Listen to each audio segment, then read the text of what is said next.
I would like to extend a very warm welcome to everyone joining us today on behalf of INSOL India. My name is Urmika Tripathi. I am an associate with the restructuring and insolvency team at EZBN Partners, and it is my privilege to moderate this webinar on the recent amendments to the IBC. The code has, over the past 10 years, fundamentally reshaped the landscape of credit, recovery, and corporate rescue in India. Yet, as several stakeholders joining us today will appreciate, as IBC jurisprudence has developed, several questions have lingered. Whether it be around the NCLT's discretion in admitting IBC petitions, entitlements of dissenting secured financial creditors, or the treatment of government dues in the distribution waterfall. The recent amendments seek to bring clarity on many of these questions and cover several important areas. But the focus of today's webinar are the amendments relating specifically to the distribution waterfall under the IBC. Today, we have the benefit of three distinguished panelists, as well as the practical implications of these amendments. Before we begin, a brief word on housekeeping. The session will run for about an hour, and we have a 10 to 15-minute Q&A segment at the end. So please post your questions in the chat at any point during the discussion, and we'll take them up collectively at the end of the session. I would now like to move on to introduce our panelists today. It is my pleasure to introduce first Mr. Soumitra Majumdar, partner at JSA. He is a senior legal practitioner from one of India's leading law firms with extensive experience in insolvency, debt restructuring, banking, and finance matters. Joining him is Mr. Shaurya Arora. He's the Chief Investment Officer at UTI Alternatives, the alternative asset management platform of one of India's oldest and largest mutual fund houses. We are also joined by Mr. Srinath Narasimhan. He's the Managing Director at EAAA India Alternatives. He's a senior investment leader from one of India's largest alternative asset managers with extensive experience in private credit and special situations. It is a privilege to welcome all of you today, and their insights and perspectives today promise to make this a very enriching discussion. A very warm welcome to all three of you. To kick off, Soumitra, may I turn to you first? So, the treatment and entitlement of dissenting secured financial creditors has been one of the most contested questions under the IBC, with the Supreme Court taking divergent positions in the Amit Metallics ruling and the DBS Ruchi Soya ruling in 2024. Could you walk us through the conflicting positions taken by the court in these two decisions and explain how the amendments seek to resolve the uncertainty that arose from them? Sure. Thanks a lot, Urmika, for the kind introduction, and thanks everyone for joining us here today. I think before we get on with the judicial position, let's do a quick recap of what the law really says till the amendments come into being. So back in 2018, the Insolvency Law Committee mandated that there should be a minimum payment protection to dissenting financial creditors. So the Amendment Act of 2019 brought about the clause to say that dissenting financial creditors are to be paid a minimum of their liquidation value. It also goes on to say that the payment has to be fair and equitable, and further down in section 30 subsection 4, it's given an option to the COC while considering and approving distribution mechanisms to consider the waterfall set out in 53 as well as the security value of the various FCs. So this is in a nutshell what the law currently, till the amendments come in, say. So then in 2021, the whole issue came up before the Supreme Court in the case of India Resurgence Fund versus Amit Metallics, where the facts briefly were that India Resurgence Fund was a secured DFC with a voting share of about 3.94%. The total debt that it had was about 13 crore. The mortgage that it had was valued at some 12 odd crores, but the payout that was made out to it was about 2 crore. And therefore, it was challenged on the ground that this payout doesn't consider the much higher security value that India Resurgence holds as being a secured DFC. The Supreme Court fundamentally upheld the principle of supremacy of the commercial wisdom of the COC while it's figuring out a resolution plan. And fundamentally, if we can distill the findings, says that security value is not required to be considered by the COC while it makes out a distribution plan to DFCs, so long as the minimum guaranteed payout of liquidation value is being paid out, and the payment is fair and equitable in the sense that similarly placed creditors are indeed given a similar treatment. So they further go on to say that reference to 53 doesn't really import the priority of 53 into section 30. Reference to 53 is primarily for figuring out what is the minimum payable to the various class of creditors. So that's about it. So therefore, fundamentally, what we come to a situation is that a secured DFC, so long as he's paid the minimum and is treated fairly and equitably, that's kosher.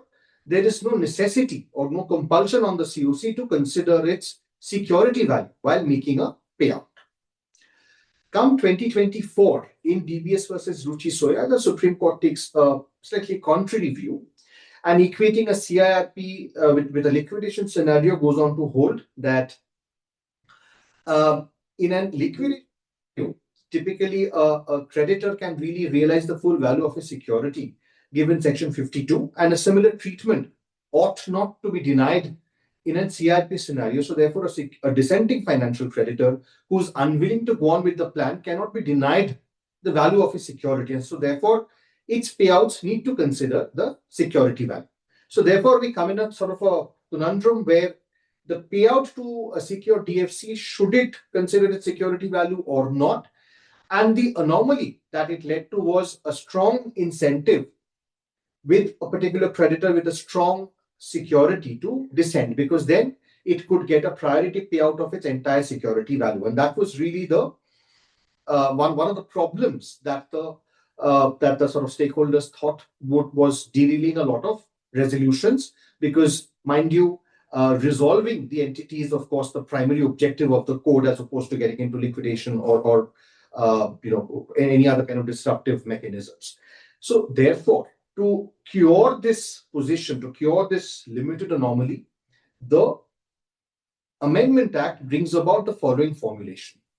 It sets that the minimum amount that's payable to a dissenting financial creditor will have to be the lower of, or cannot be lesser than the lower of, A, the liquidation value, or the plan value applying the 53 waterfall. So therefore, in this whole equation that's payable to DFCs, the whole concept of security value gets taken out. So therefore, even in situations where the plan value happens to be lower than the security value, the ability of or the incentive of a secured FC to really dissent on the merit of its security value is completely neutralized. But does that mean that it completely addresses all the possible litigation risks when it comes to figuring out a proper distribution mechanism? Probably not. Yeah, following on directly from that, I think that brings me to my next question to you, which is that whether in your view, you think that the amendments adequately address the Amit Metallics DBS issue, or does it still leave room for differing interpretations going forward? So, well, can it ever? But that being said, if we say that, Amit Metallics and Ruchi Soya, the primary question or the primary point of divergence was whether to consider security value or not, right? If that was what the limited point of divergence is, yes, then the amendments do address that, in the sense that it completely sort of, the reference point for determining the entitlement of DFCs, that self gets recalibrated. So therefore, security value as a mechanism or as a vantage point for a financial creditor to determine whether it will vote or it will not vote, that itself is completely neutral. So therefore, as I said, if that is what is to be is the malady for which we were seeking a cure, probably the amendments do that job. Thank you, Shantru. Moving on to a related issue of valuation, can I bring you in here, Shaurya? So valuation will now lie at the heart of how these entitlements of secured creditors will be quantified in practice. Given that the newly inserted explanation to section 53(1)(b) bases distribution to secured creditors on the value of the security interest, disputes becoming a source of litigation going forward, particularly in delayed CIRPs where collateral values may have deteriorated between the insolvency commencement date. Sure, Amika. Yes, I think this is, see, Section 53, I think there have been very limited insertions. There have been, I guess, two insertions there. But both of them, I think, are very impactful, even though they've been styled as explanations. I think they have effectively turned in a significant manner the way in which distributions will happen probably prospectively from now on. Right? And at the heart of it, I think, lies this explanation about the distribution to secured financial creditors in liquidation under Section 53 being to the extent that it will be computed on the basis of the value of the security interest held by such creditor. So my understanding by reading all of this is that the concept of Amit Metallics, which in practical terms meant that all secured financial creditors were being paid or distributed proceeds in the ratio of their claim. So it did not matter what security creditor A had and what security creditor B had, as long as creditor A and B both had some security. It didn't matter what that security was. Then distributions were simply the ratio of their claims. So if 100 rupees is recovered, creditor A gets his, and creditor B is divided in the ratio of, and assuming there are only two creditors, gets divided in the ratio of their claim. I think with this new insertion, it will not be the ratio of the claim, but ratio of the claim to the extent of the value of the underlying security. So I think, in simple conceptual terms, it's very attractive. It's very simple. Okay, great. We've solved the problem, because what if creditor A had, let's say assets that are worth only 1 rupee, whereas creditor B had assets worth 100 rupees. Is it fair that both of them get, and let's say the ratio of their claims was 50-50. Is it fair that both of them get 50-50%? Shouldn't creditor A get a very small portion and creditor B get a big portion? But then this moves the power away from the simplicity of just making it as per the ratio to, okay, what is now the valuation of the security interest? And valuation is not really a science, it's an art. And there are many things that go into considering valuation, because like they say, I guess, beauty is in the eye of the beholder. So you may realize some value which may be totally disconnected with the valuation that a theoretical, expert valuer, and I'm not, and it could be the best expert in the world doing the most intensive exercise, but still land up with a valuation that will be far removed from actual realization when actual realization happens. So I think, therefore, this becomes very important, and valuation suddenly become very critical, because if the ratio is to be frozen basis the value of your security, then whether the security is computed properly, I think it will then start off from the first question: what all assets need to be valued? Do intangibles need to be valued? Do contingent assets need to be valued? If some creditor has security of the brand, can you value brand in liquidation?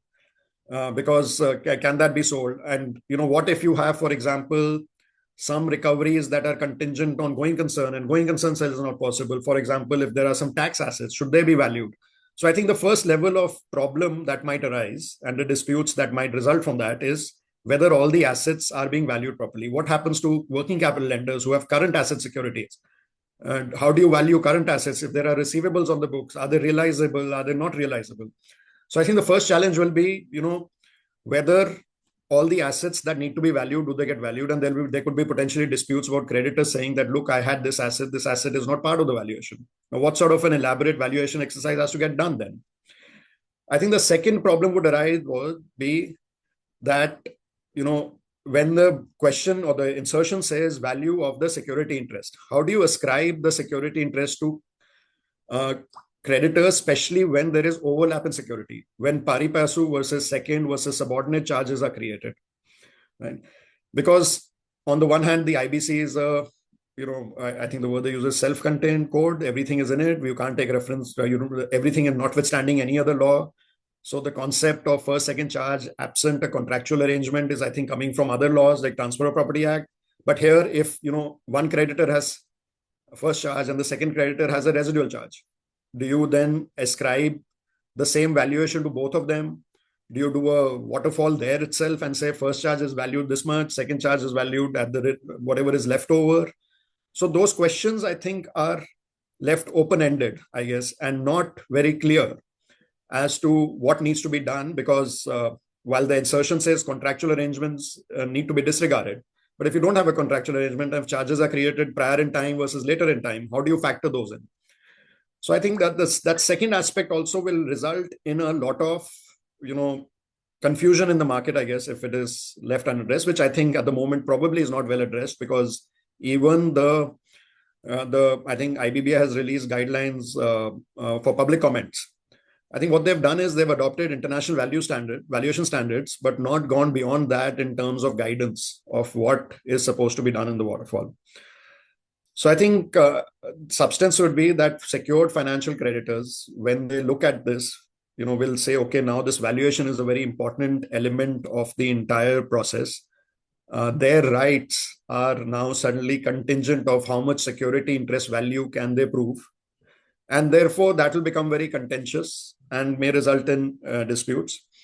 Because valuation is an art, not a science. So it's not going to be scientific. There will always be question marks on any valuation report. And if the valuation report becoming a very important document in the process, it will result in people feeling aggrieved and trying to figure out why they're not getting what they're supposed to, or they feel that they're supposed to get. Thank you, Shaurya. That's super interesting and takes me to discuss another amendment, which actually seeks to address the delays caused by distribution-related disputes by allowing separate approval of the resolution plan and of the distribution mechanism. Srinath, this one is for you. The amendment, as I just mentioned, introduces a two-stage approval mechanism under Section 31. So the NCLT can now first approve the implementation of the resolution plan and thereafter separately approve the manner of distribution within 30 days of the approval of the plan. From the perspective of a creditor, what are the practical implications of this two-stage approval? Does it create a commercially workable buffer period, or do you think it brings a risk of producing a state of limbo in which creditors have lost control of the asset without certainty as to their recovery? Thanks, Umika, for the question. So I've had the benefit of, over the last probably 9 years since the Act has been introduced, having a point of view from three different ways. First, being part of the COCs. Second, as a resolution applicant while I was with my previous organization. And thirdly, now financing some of the resolution applicants to implement the plan. So each point of view is slightly different. It's a welcome change. We've seen several situations where things go for delays. The facts and patterns of the business can change in the interim. And oftentimes, because of intercreditor disputes, there can be loss of business, continuity, etc. From a resolution applicant's perspective, it makes ample sense that once a plan is approved, he should not get dragged into an intercreditor dispute. He should, as long as he's willing to pay the money upfront, get control of the assets that he's paying for in the state or as close to the state of operations which he effectively gave the resolution plan for. So to that extent, it's a welcome change. But having seen these three, or rather played a role in these three ways, I suspect that there are certain challenges which will come forward when we go to see a practical implementation of this. One being that while the resolution applicant is going ahead and implementing the plan, he needs to make payment of the consideration. And potentially he would be availing financing for that. Now, the financier would require a security package. How does he create the security package if the money has not been paid to the recipients? Because they need to release their charge.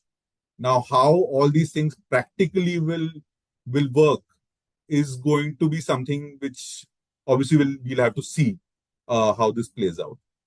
What they've also done, I think, in the amendment is, while they've said two-stage process, on the second stage, as far as distribution is concerned, they have proposed a 30-day period, or rather suggested a 30-day period from the date of implementation of the resolution plan, which means that your first approval happens at the time the COC approves the resolution plan as a whole. But the distribution, potentially you have a window where between the COC approval and 30 days post an NCLT approval, you need to agree on the distribution pattern. So that does allow a window for commercial intents, etc., to get negotiated. But again, in that also, what we've, or at least what I have experienced in multiple cases, is that people tend to approve resolution plans when they have clarity on what is the sort of money that they are going to get. Because having been part of these creditors, often we put up notes, etc., for approval, knowing what our eventual outcome is going to be. Now, again, intent-wise seems to be the right thing. I think practical implementation-wise, I think there would be challenges, which probably we'll have to tackle as things go along. There are additional complications also added, where now there is the benefit of parts of businesses being sold separately, resolution plans coming for divisions of businesses. Again, those would also add to the complexity level, but I think eventually commercial intent or commercial negotiation will prevail, but I think large part of that might have to get resolved simultaneous to the plan approval, from a practical point of view. Then staying with you, Srinath, on another amendment to the Section 53. The latest amendments also clarify under Section 53(1)(e) the position of government dues in the distribution waterfall. What, in your view, is the practical significance of this clarification, and do you think it will finally settle the long-standing debate over the priority of crown debts in IBC proceedings? No, absolutely. I think very much needed.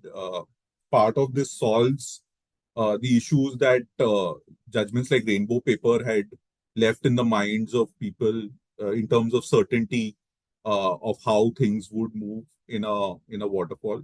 I think apart from the changes in Section 53, one important change that has been done is actually in Section 3, subsection 31, or clause 31 of Section 3, where an explanation has been added, where it clearly states that security interest can only exist by way of contractual arrangement and not by operation of law. So I think that was the first critical change before we go into Section 53 and the changes they've done there. Because that at least makes it very clear that by way of statute, a government authority or a statutory authority cannot get the benefit of being a secured creditor. So I think that was the first thing that they had to reverse. Within statutory dues also, they've gone on to create a distinction between recent statutory dues. So the dues that have fallen due in the last 2 years of insolvency, they get a precedence over the remaining statutory dues. So further, they've also given illustrations where the waterfall cannot be done away with merely by contract. So it's an interesting way of, making it amply clear. I think intent of the law was a particular way, but they've clarified that by way of illustration, where they've said a bunch of employees cannot have a separate contractual arrangement with a secured creditor, saying the secured creditor gets benefit ahead of them. So I think they've tried to be a little more prescriptive, but in a way it should help with clarity at least of outcomes, and it should also help in pricing transactions when we are looking at situations where maybe we are doing secondaries, especially where we will then have clarity of what our contractual rights are, or what are the likely or how any contingent liability as far as statutory authority dues is concerned. So to that extent, I think it should help. Thank you, Srinath. I think, as has already come up in the discussion, some of these changes have been brought in by way of explanations which are clarificatory in nature. And given that certain amendments, such as the explanation to Section 53(1)(b) and the clarification on government dues that you just spoke about, are framed as being clarificatory in nature rather than expressly retrospective, as is the case with some other amendments in the bill, will these provisions apply retrospectively to ongoing CIRPs? This question's for you, Shaurya. If retrospective, how will it impact payouts under resolution plans that have already been approved by the COC or the NCLT, or those, let's say, which are currently pending approval? And could this give rise to a fresh wave of challenges aimed at recalibrating distributions in light of the amendments? Sure, Meka. So, like you rightly said, these have been styled as explanations. And, the attraction is very easy to say that they're simply clarifying what was always the law. But when you get into the details, like we spoke about the valuation, it has substantially changed the ways distribution has been understood and implemented and by courts as well as in practice currently. The ratios are not going to be the same going forward in terms of the distributions that different creditors get, just basis the explanation that has been inserted.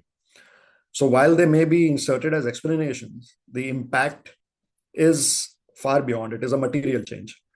Now, how it is looked at, I guess time will tell. But as a creditor, we are funds that invest in debt, and we are frequently creditors then.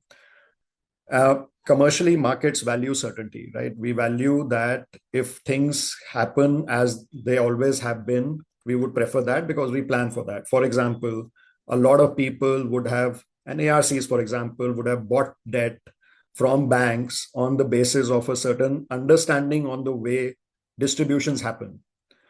Now, if this is disturbed for processes that are ongoing, right, this, number one, has a commercial impact because this change of law is something that has suddenly changed the fundamental basis on which transactions have been entered into. So I would, whether it is prospective or retrospective, I would hope that clarity emerges quickly in the direction that this should be implemented for processes that start prospectively, because the distribution, for right or wrong, whatever Amit Metallics has established, and the ratios that are happened are well understood now by the market, and markets have been operating on that basis. So from a purely commercial angle, it is, if we don't want to disturb things that are going on, we all have clarity today of how things will work, how things will not work. We may agree with it, maybe disagree with it, but at least we have clarity on it today. And transactions over the last few years, because many CRPs and liquidations take years, even still, right, to continue, would have happened on the basis of a certain understanding. Even if, creditors haven't changed, assignments haven't happened of debt, part distributions would have happened. Because in liquidation, for example, distributions are required to be happened in a time-bound manner of assets that are realized. So we would find ourselves in a situation where distribution has happened as per one ratio, and then subsequently it has to happen in a different ratio if this has to be done retrospectively. And by retrospective, I mean for ongoing processes rather than prospectively, which means for new processes where insolvency commencement date or liquidation commencement date starts subsequently. So since these are the substantive changes, right, it will lead to anomalies that even may be difficult to resolve. Whether even by courts, they may have to then come up with judgments that may complicate the matters even further, because situations will arise where anomalies may turn out to be not fair if the law is interpreted in a different manner. So therefore, while these changes may be good and may be tightening or making it better for everybody in terms of what needs to happen, if there is clarity to everybody that that happens prospectively, I think it would make more sense. Even from a practical perspective, for example, this change on valuation. It's only now, I think, that IBBI changed the valuation guidelines because valuations become very important. They've come out with that notification of international valuation standards. Now, will fresh valuations have to be done to incorporate whatever new understanding of the law is? Will the valuation be done as of today? Will it be done as of the insolvency or liquidation commencement date? Will now all the liquidators and resolution professionals recalculate claims basis on classification of secured to the extent of security interest and balance as unsecured? Will list of claims then have to be redrawn? And is that even permissible? These are many questions that will come up. If all of that has to be done, will it have to be it will effectively mean that processes have to start ab initio again, in my understanding, because in many cases, because the fundamental changes happened in the way of the distribution has to happen, the work has to be done again, a fresh valuation has to be done, a fresh list of creditors has to be drawn up. What about processes where auction notices have been put up, where information is already in the domain of the practitioners or public domain in terms of what the assets are that were valued, what the valuations, etc. were. So I think if it is left and implemented to processes that are currently ongoing, the confusion in the market, and until the situation gets, or the understanding of the various regulations that have now been amended gets crystallized and settled, it will throw a lot of the ongoing processes into a little bit of a disarray, resulting in litigation and disputes and costs and expenses, because if processes have to be redone and paused until the resolution professional or the liquidator or the courts have a better understanding of what needs to be done, will result in a lot of avoidable costs. So I don't know whether it's prospective or retrospective, because obviously there's no clear guidance on many of them. I hope some clear guidance comes, and I hope that it is done in a prospective manner so that the transition is orderly rather than disorderly. Thank you, Shaurya. I now come to a question that I would actually like to put to all three of you.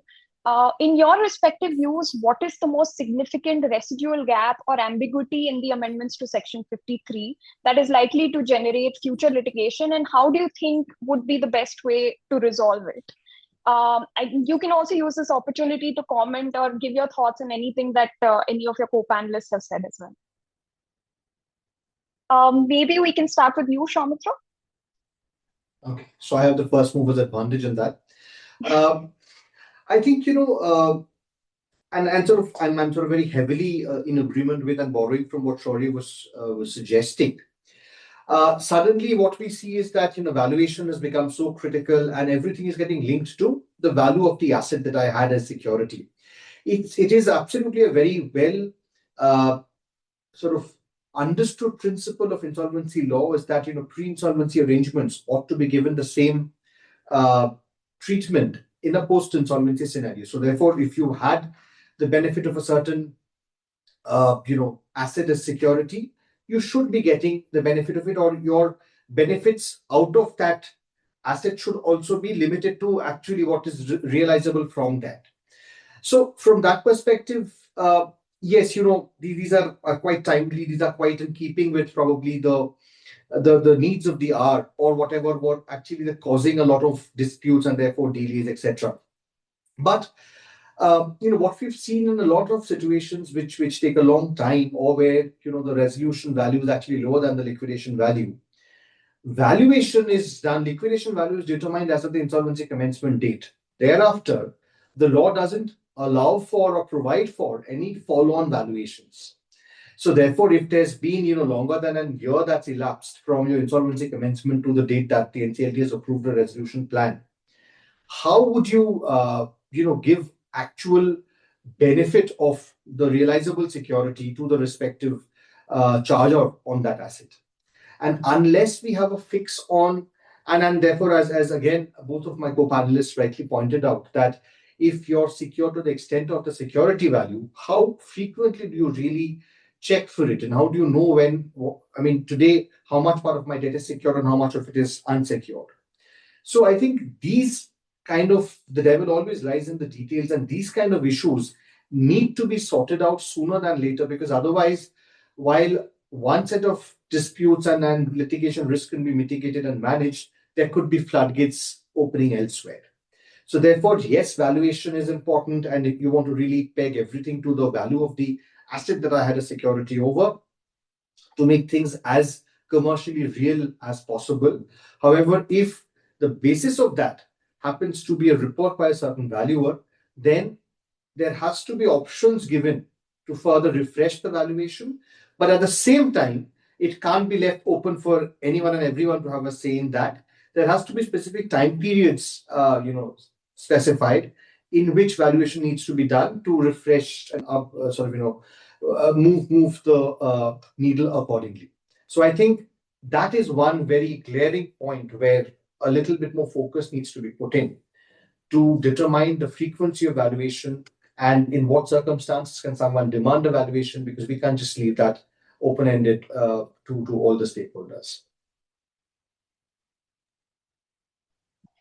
Thank you. Shaurya, can I come to you next?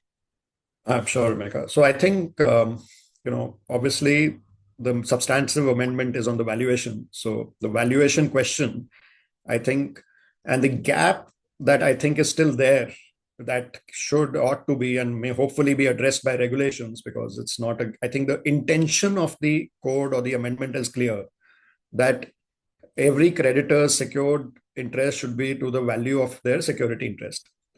Now, valuations is one part of it. Now, let us assume for the moment that we get the perfect valuation of all the assets. There's no dispute in terms of whether this is the right value of an asset. The question that is left open is, how is it to be ascribed to the various creditors? So, because the value of the claim will be secured to the extent of the value of the security interest relinquished by the creditor. Now, what if the asset is worth 100 rupees? How much of that is to creditor A? How much is to creditor B? How much is that to creditor C? Some clarity ought to be given on that, because it is not the simple case in commercial lending that every creditor has a distinct security. There are frequently overlapping interests, and this is combined with the additional explanation that inter-creditor contractual arrangements should not be ignored, and therefore they need to be factored in. So this will lead to, in multi-banking, multi-consortium, larger cases where there are several creditors, confusion as to whose value is what. I might give you a simple example, right? Frequently, a company has a secured term lender as well as a working capital lender. The term lender has security of fixed assets and the working capital lender has security of receivables. Now, a simple building that is rented, the rentals may be charged to the working capital lender, the building may itself be charged to another lender. Now, the value of the building is arising from the rent receivables, or is it arising from the physical value? That will determine the building is worth 100 only, right? That valuation may come and everywhere we agree it's worth 100. But does the working capital lender who has charged on rentals, who's supposed to get the cash flows, get that value? Does the person who has the building get the value? I'm, of course, giving an oversimplistic illustration, but these sort of questions may come up because there's no guidance as to how the value should be apportioned in less than vanilla cases. If cases that are not straightforward, one creditor, one asset, obviously there's no discussion to be had. Two creditors, two assets, distinct in two different locations with two different valuations. Again, there's no real discussion to be had. But frequently you will have one factory with the machinery, with receivables, with some refunds, with some income tax dues, and different creditors having overlapping documentation with future charge, floating charge, fixed charges, and that confusion will result in a lot of liquidation. So if some guidance or some methodologies can be prescribed to make sure that most of the complicated cases that may occur frequently in the industry, if they are at least covered, that might reduce litigation in my view. Srinath, can I go to you now? Yeah. No, I think my fellow panelists have covered most of the points, but maybe my spin on this is the intercreditor agreement suddenly now gains a lot more importance than, I think in between there was a period of time where secured creditors were behaving as a cohort, and there were the odd one or two secured creditors who were sort of outliers and often litigating, being at the receiving end or at the giving end of things. But now suddenly I think everyone will really tighten up the intercreditor agreements. Now that has a silver lining. From a person who is looking to invest more capital, and often in mesh structures or in protected structures, by tightening the intercreditor agreement, at least I try and protect, and availability of credit, pricing of credit, all of that improves from a prospective point of view. Retrospectively, obviously, I think some of these cases are in various stages. They would have to go through the legal proceedings. There would be court cases which will get determined, and there may be situations, as Shaurya rightly pointed out, where there might be some confusion. Which date valuation? How do you allocate value? One more thing that maybe on a separate note, I'd like to kind of think of and maybe get views on. The valuation is done by the resolution professional. In fact, it's not even available to the secured creditors or the COC members till the date the actual resolution plans are actually received.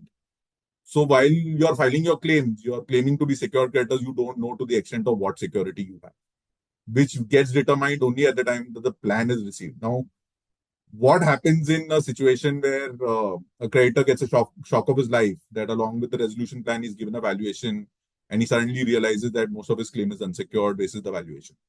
What sort of litigations could come up in that sort of scenario? Again, all these are things that can be something which can really get complicated. But from a person who's looking forward, I think silver lining wise, as I said, for me, at least going ahead, I will ensure that the intercreditor agreements are super tight, so that I get at least I get a clear idea of what my bargain is in terms of my security package, etc. And all these, the worlds of floating charges, etc., I think probably will then move past, because we won't be able to live with that sort of documentation. So yeah, that's my take on this. Thank you, Srinath. If Shantanu, I would can you just like? make a point. Sorry, Sure. Rebecca, sorry. Yeah. So No, I I think, was in fact just going to jump to you. So please go ahead. So I think, Srinath, you've sort of touched upon a very important point to say that, one is, of course, the impact of these amendments on insolvencies and so on. But what these will also look to really redefine and set a lot of new market practices would be for our normal financing transactions as well. So, like when today a creditor is taking some particular security, some asset as security, the periodicity of valuation, the extent of value emphasis that will be there on the valuation of the asset, and events of default linked to the movement in the valuation, deterioration of the assets into creditor, all of these will actually now have to be sort of rethought through and sort of calibrated in all our financing transactions as well, so that whatever we agree in good times does give us the benefit and the protection that it ought to when times aren't the best. So you were saying something and I cut you in the middle. No, in fact, I was just going to jump to you to ask if you would want to respond to Srinath's question on how this affects the claim submission by a creditor, by a secured creditor. No, absolutely. It is a very important point that you've raised, because fundamentally, as I said, valuation, periodicity, who does all of that is quite sort of codified in the way, and there isn't really much flexibility in this regard. However, now we have pegged everything to a valuation which currently is contemplated to have been done as at the insolvency commencement date and as the RP's prerogative. So I think till we get clarity, one thing could be that, together with my proof of claim, I do submit valuation reports that I have been taking on and off on these assets from the borrower, and on that basis classify my claim. But then again, it remains subject to what the RP will verify and pass his verdict on, and which may happen at a much later point in time. And which therefore, and that's something as fundamental. See, thankfully, of course, my voting share will not change as a result of this. But however, distributions, and which is really where the meat is and everyone's really looking at that could really have a very palpable impact. So given the criticality of it, I think we need to necessarily find a quicker solution or quicker certainty as to how would, whose valuation are we to look at what frequency are we to do that? Will the regulations will have to be amended to say that can the liquidation value therefore be made available quicker? Can we now have another class of asset valuation from a security value perspective? So these practices, these nuances will, I'm sure, evolve as we get along. But yes, fundamentally at this stage, when we are submitting proofs of claim, I think that annexure, like what we submit in all the documents, and we submit ROC filings, IU filings, etc., whatever security, whatever valuation we've obtained so far, that will become a very critical condition precedent document in all the financings going forward, and should be one of the annexures that we attach to our proofs of claim. Omika, if I can just jump in for a second, just to, Of course. because to just add on to what Srinath and Sumitra mentioned. And I think it's very important that this, secured financial creditor perspectives are taken into account Because what we don't want happening is creditors now working, or lenders from a financial creditors secured perspective, now working towards saying, okay, let me ensure that I'm at least 36% or whatever is a 34% of the financial creditors, so that I'm in a position to block a resolution plan that I'm not comfortable with. Let's say, I think my security is worth 100, but for whatever reason, the valuer comes up with a valuation of 50, and suddenly I feel I'm shortchanged. So I should not then, or creditor should not in the beginning think, okay, let's make sure that we are at least 34%, so that we can, get into liquidation and go the Section 52 route, right? So I think it's important to get this right, because otherwise commercial transactions and the thought process in creditors in the good times, maybe let's at least bulletproof ourselves from that perspective, because security value may be at somebody else's whims or fancy, but the voting share is voting share. And if I have 34%, then I'm in a position to at least ensure I get the value of my security, right? And that will work contrary to the larger interest, which is everybody's interest to get a resolutions through. So let's just hope that this is implemented in the proper manner. Otherwise, we risk encouraging more liquidation under Section 52 route. Thank you everyone. For answering all of these questions, but we can now actually move to the audience Q&A segment. We have a couple of questions from the audience. I'll tell you what it is, and I'll leave it to the three of you to decide who wants to pick it up. But the first question that from the audience is basically, if two financial creditors hold the same security on a pari passu basis, and one of them dissents, how will his share of distribution be determined?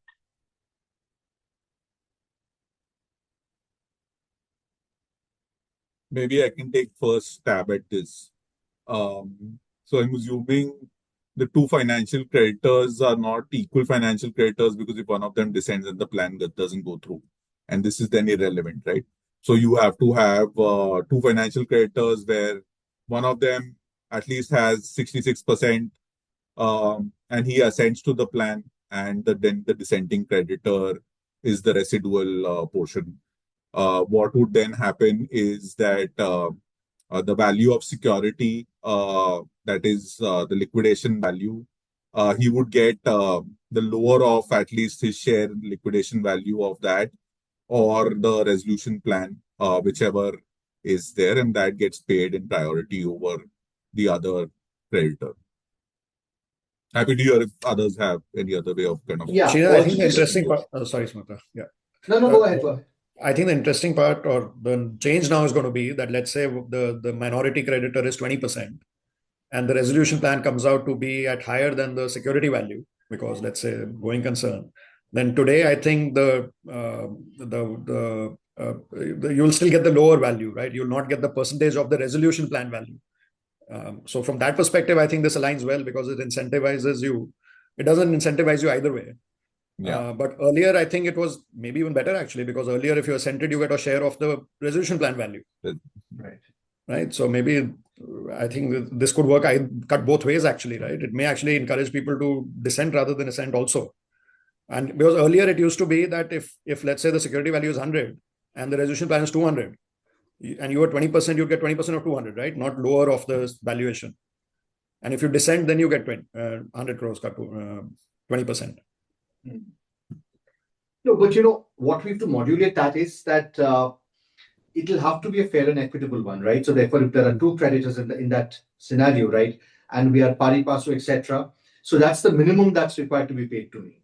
But there's nothing stopping me from, just because I've assented, but we are otherwise completely similarly placed. It can't be that I take all the moolah away. So in all of these, I think overarching fair and equitable will have to be established, which again, is fair and equitable in someone's subjective determination. And I think now the amendments also mandate the COC to record reasons as to why it has approved a certain plan, right? So all of these therefore need to be documented. And while time and again, it's been held that these kind of numerical determinations, etc., is not within the ambit of the court and are absolute extension or part of the supreme commercial wisdom principle, these shouldn't again become issues for people to pick a fight upon and litigate, or the courts to interfere.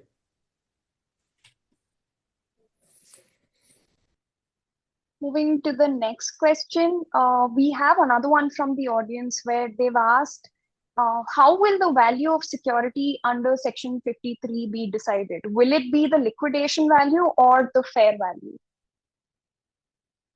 Shaurya, you want to take that one? I think you're on mute. I think the intention is clearly to have the liquidation value because we are companies under liquidation, and it'll be liquidation of value of the various assets because the company is in liquidation. So these are the values that we realize in liquidation. I don't think, and I don't, unless Soumitra or Rishnath or another view, I think it's clearly liquidation value. So as things stand today, it will be the liquidation value, which is the problem, right? I mean, we can't make that a static number, and if either ways, right, it could have improved or it could have come down. That reality check also needs to be factored in. But currently, as the law stands today, we are stuck at liquidation value as determined as the insolvency commencement date.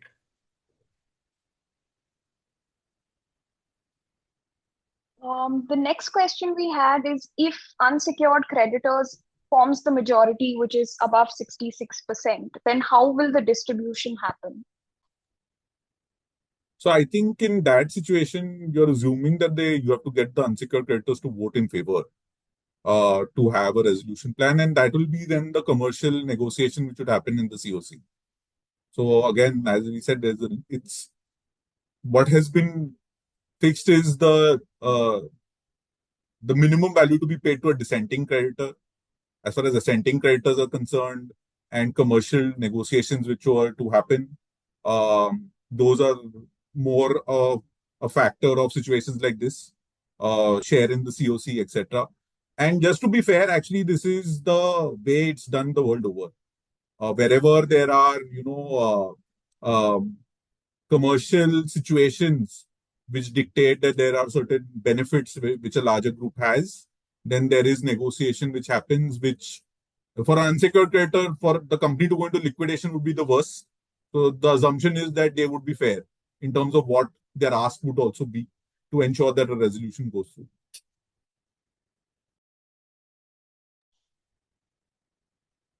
Thank you. I think we have run through the audience questions. Let me just double check.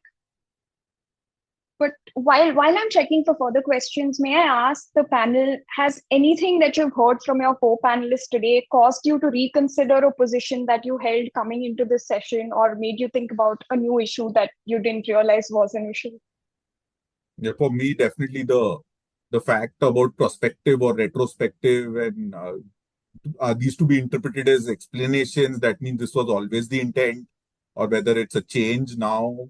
What about situations where claims lists have already been drawn, resolution plans are probably at the cusp of being voted on, already been submitted. Now, how do you split whether it's unsecured or secured to this extent and unsecured to the remaining extent? And what really happens in these situations? At least I am not very sure. I don't think the court currently at least deals with it in a clear manner. For me, I think I realized especially after Srinath, that I need to make sure I go back to all my documents and update them for the new realities. I think like Soumitra said that, you need to work in good times to prepare for the bad times, or was it you, Srinath? So I think that stuck with me. I need to make sure that I am preparing my house in order right now for the new reality that is going to come now. Yeah, I think intercreditor agreement suddenly will be all the vogue. I agree, I think that becomes more important now, because you're right. There was earlier ambiguity whether they will be upheld during IBC. I think that's CRP, and now it's clear now. So at least that has that much more value and more potent way to make sure we deal with situations. We have another question, and this can probably be the last one. I think we're running out of time. But the last question that we have, and this I think, Soumitra, you can answer, is, will the position for dissenting financial creditors meet any constitutional challenges in your view? Ordinarily, minority creditors, stakeholders are always protected. Has the amendment taken the position too far, where now there seems to be a lack of a protection for dissenting financial creditors? See, of course, whether or not, yes, there are certain grounds, but however, my view is that it's not that anything has been really taken away from them in that sense, right?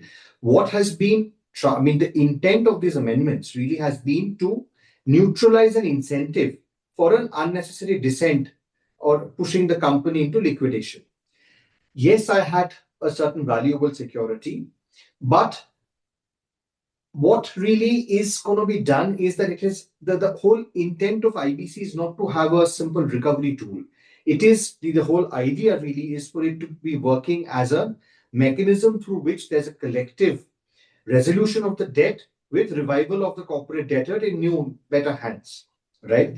So given that the intent, it's not to say that, the amendment suggests that you've completely lost your security or that, you have your mortgage, etc., doesn't exist anymore.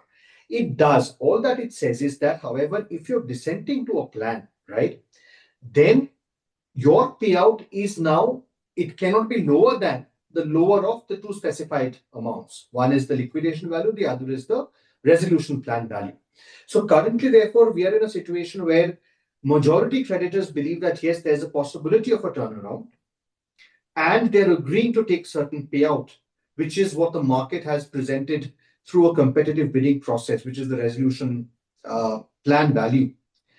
You cannot really keep your head up in the cloud saying that, no, in my view, my security is fabulous, and therefore I need to be paid out in a manner that is completely disproportionate to everybody else. I think that bad behavior is what's proposed to be cured through the amendments. The intent is not really to take away or deny any particular property right that I may have or a property interest that I may have in someone's assets. So therefore, while yes, of course, there could be stray arguments on the other side, but I don't think this really impacts or hinges on it being rendered unconstitutional. Thank you. I think that should be it for all the questions today, because we just have about a minute left. I think we have covered considerable ground in the past hour, from the Amit Metallics issue to potential valuation disputes in the future, the two-stage approval architecture, the recalibrated position of government dues, and the thorny question of retrospective application, which we just have to wait and see how that plays out. But what is plain is that while these amendments make a meaningful step towards certainty in the distribution waterfall, they also open up new questions. And I'm very sure our panelists and the stakeholders holders joining us in the audience today will be at the forefront of shaping how these issues evolve in the coming few months. My sincere thanks to all three of you for joining today. And my thanks also to INSOL India and Aditi for the seamless conduct of the webinar, and the audience for joining.